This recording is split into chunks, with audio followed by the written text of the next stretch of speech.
We touched on this earlier, so we'll just give this a little bit of attention. Here's another one of these 7 secrets. They communicated practically, not in grand speeches, and of course you spent some time on Yogi Berra. Right.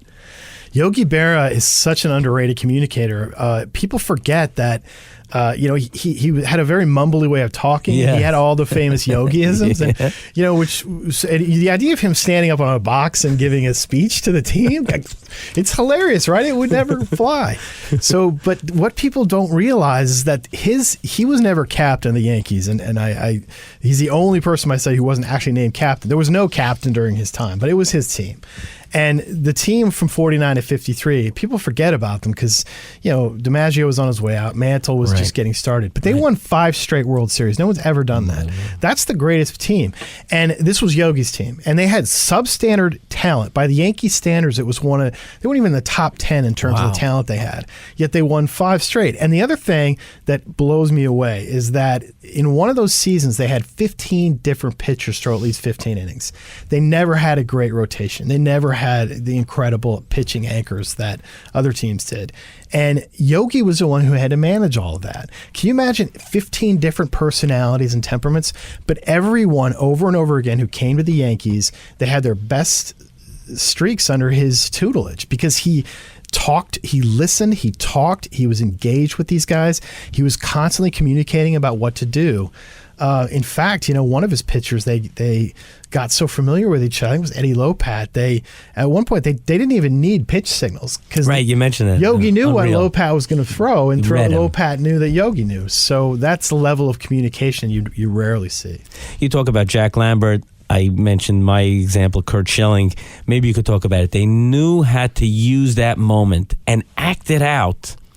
And let that speak for itself. How critical is that? It's so critical. There were a lot of captains in this sample who may have been talkative, like Jack Lambert of the Pittsburgh Steelers. The Steelers had the same kind of ritual. After the game, they would all go to the sauna without the coaches, and Lambert was the first in and the last to leave, and they would give each other brutal critiques of how they had played. And Lambert it was his haven. It was where he sort of communicated with the team. But he had another knack for motivation. And in these really physical, aggressive, high-pressure sports like football, I think that's really crucial. So, you remember Lambert missing his teeth, right? John Elway once said he wanted to be an accountant after he saw Lambert line up against him. And he would pump his leg. He looked like a wild man. And, he seemed crazy. And in this game that I talked about, so they started off the season 1-4. Everyone had left them for dead. And it was against Cincinnati. They had to win. And Lambert played one of the finest football games that middle linebackers ever played. He recovered a fumble, interception. He spotted his own team 10 points and had something like 10 solo tackles. So it was a masterpiece of a game. During the game, he had a cut on his hand that had already been there that he bandaged up. And the bandages came off, of course, and the cut opened up, and it was spurting blood all over his uniform.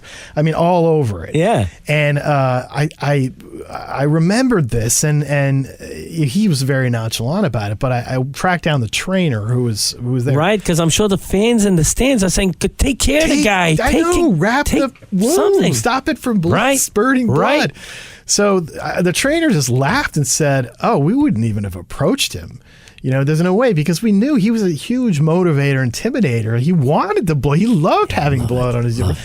So he didn't even think about changing the bandages. But these captains understood that. And, one of the great, I don't know if you want to have some fun on Google, go and Google All Blacks Haka. Uh-huh. This is this New Zealand rugby team. You may not know anything about them. They're one of the great dynasties in sports history, but they do this dance before matches, which was inspired by the Maori tribe, which is a native tribe in New Zealand.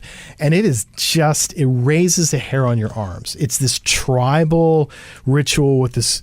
And this team is one of the great teams in sports history, but this captain, Buck Shelford, who is an incredibly tough guy who took over this team and it was undefeated for 4 years as captain.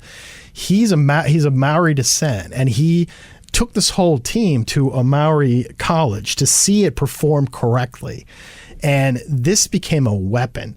And they would do this before games. It got so intimidating to the other teams that in some cases they would actually turn around. So they didn't let it affect them. Or they would put their uniforms on and pretend they weren't seeing it. Wow. So there's a lot of research that's been done about how our brains are wired to pick up other emotions in other people. And I think these captains understood they could reach their teammates at a deeper level.